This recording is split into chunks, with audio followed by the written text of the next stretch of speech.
Há 5 anos, a família de uma brasileira encontrada morta no apartamento onde morava, em Buenos Aires, na Argentina, busca por respostas. O que aconteceu com Luana? A jovem estava sozinha em casa, não tinha marcas de violência no corpo e nem sinais de arrombamento nas portas. Mas as investigações chegaram a um suspeito que foi a julgamento. A sentença você vai conhecer agora. A gente tinha muita dúvida, né, de estar, se realmente o caso seria solucionado, porque tinha passado muito tempo. Há 5 anos, essa família luta por respostas. E agora a gente consegue entender melhor como ocorreu, quando ocorreu, de que forma ocorreu e por que ocorreu. Em março de 2018, a brasileira Luana Carneiro de Mello, 25 anos, foi encontrada morta no apartamento onde morava em Buenos Aires, capital argentina. Como a polícia não encontrou sinais de arrombamento, a primeira hipótese levantada foi a de morte natural.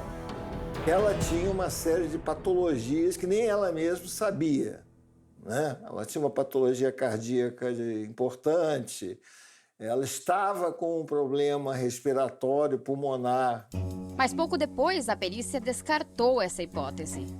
E a primeira perícia já apontou, sim, um pequeno sinal no pescoço, uma coisa ou outra que levantou uma suspeita. Fizeram uma junta médica para analisar em geral o caso, analisar todos os exames, analisar realmente o que tinha acontecido. Aí sim veio essa resposta muito certa dos peritos de que havia sido um homicídio. Mas quem teria assassinado Luana? E por quê? Como que uma pessoa fez isso sem arrombar a porta? Como uma pessoa fez isso sem deixar rastros? Luana tinha acabado de terminar um namoro com o argentino Lucas Buzzi. Lorena Olivieri era a dona do apartamento em que Luana morava. E Iver Uruti Condori trabalhava no mesmo prédio e tinha livre acesso ao imóvel. Luana estava sozinha quando tudo aconteceu. Ela tinha se mudado há pouco mais de uma semana, mas já morava na Argentina há quase 4 anos. Ela amava Buenos Aires, assim, de uma maneira, sabe, incondicional. Ela conseguiu viver nesses 4 anos, 3, 4 anos que ela morou em Buenos Aires, ela conseguiu ser muito mais feliz do que os 22 que ela morou no Brasil, sabe? A amiga Fernanda Moraes foi a última a ver Luana com vida. As duas se encontraram na noite anterior ao crime. Aquela 1 hora, 1h30 no máximo. Foi ela também quem chamou a polícia ao perceber que alguma coisa estava errada no dia seguinte. E cheguei lá e ela não me atendia. Segundo parentes e amigos, Luana não desgrudava do celular. Mas a polícia não encontrou o aparelho. O telefone só apareceu depois, nas mãos de Amadeu Uruti Condori, irmão de Iver, o homem que tinha livre acesso à casa de Luana.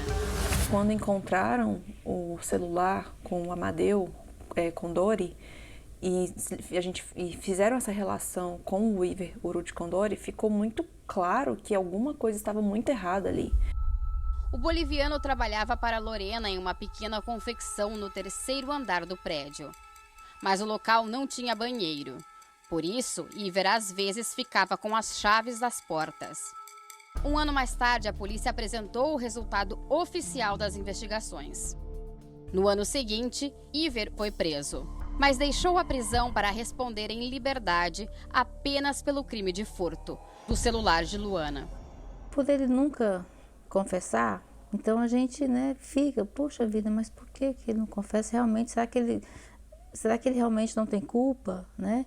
Então a gente ficava assim, a gente sempre quis que fosse investigado para que não houvesse injustiça, tanto da parte da Luana como da parte dele.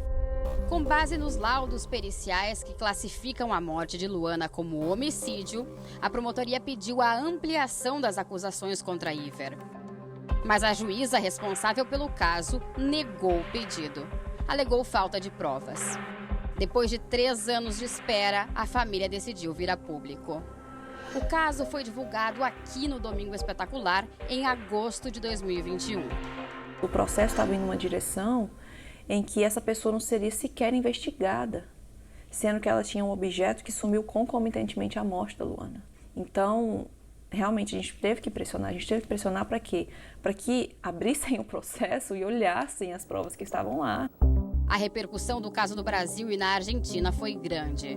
E uma nova testemunha apareceu. O rapaz não quis se identificar.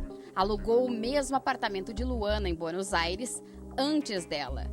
E deu mais detalhes da relação entre Iver e Lorena, a dona do imóvel. Ela me contou, a Lorena estava tomando banho e o Iver estava espionando ela. E isso deixou ela muito assustada.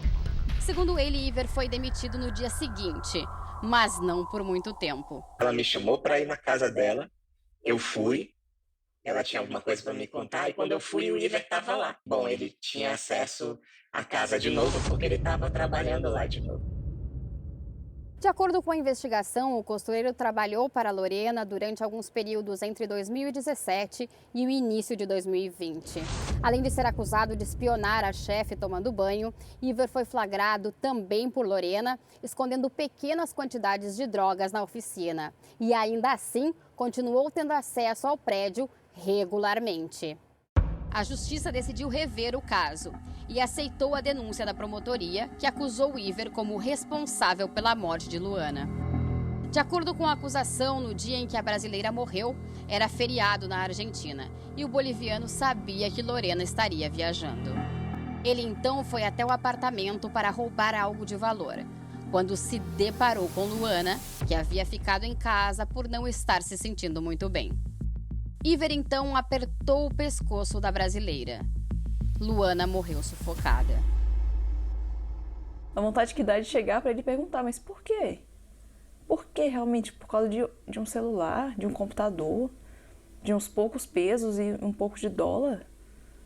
Por quê? O julgamento de Iver estava marcado para o mês que vem, mas a pedido da defesa foi antecipado para o final de 2022. Ficou muito claro. Nos próprios depoimentos dele, que ele foi mudando de versão, ficou muito claro que ele tinha culpa, sim. A defesa do boliviano alegou que outras pessoas tinham acesso à chave do apartamento onde tudo aconteceu. Muitas pessoas tinham as chaves, mas só uma pessoa tinha o celular dela. Ele não tinha como explicar que esse telefone estava com ele. As versões que ele deu, todas foram eliminadas, porque nenhuma deu certo, nenhuma teve fundamento. Primeiro, Iver disse que recebeu das mãos de Lorena o celular de Luana. Na segunda versão, ele disse que, na verdade, Lorena lhe deu uma caixa com coisas para jogar fora. E então ele abriu e achou o telefone. Além disso, os familiares de Iver falharam em fornecer um álibi sólido. E assim, Iver Urruti Condori foi condenado, por unanimidade, à prisão perpétua. Quando o juiz deu a sentença, aí veio a sensação de paz, de justiça feita. A defesa do boliviano deve recorrer da decisão e insiste em questionar os laudos da perícia. Nessa última semana, Luana estava tendo problemas de saúde dos quais Iver não era responsável. Como a gente pode saber que ela não morreu de causas naturais? Estamos condenando o inocente à prisão perpétua. Perder uma irmã, perder alguém tão próximo, assim, a gente morre um pouco, né? A gente morre um pouco junto. Esqueci dela não vai ser nunca, porque a gente tem muito amor por ela.